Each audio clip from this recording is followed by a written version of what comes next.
ഇന്നലോടെ പാർവതിയും ചെന്നു കീടിയാരെ രണ്ടുപേരും കണ്ടാൽ പാടമേ ചുരമിച്ചപ്പോൾ ഉണ്ടായുടൽ കൊമ്പും തുമ്പിയും കൈകളോടും കൂടി ഉണ്ണി ഗണപതി എന്ന് നാമവും മുഴച്ചു.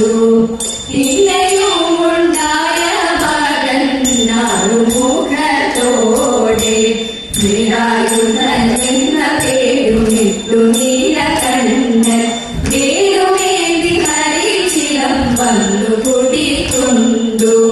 ആർക്കു നേരം കൗലിതാനും തേതേക്കും ആർക്കു നേരം കൗലിതാനും മക്കളെയും കാവലാക്കി ഗജമുഖനോടു വേഗം പറഞ്ഞു വേഗാൻ ഞാനിപ്പോയി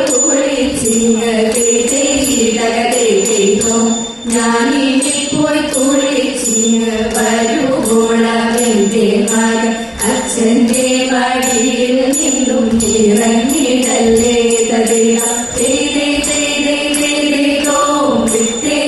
തേതേക്കും തേതേക്കും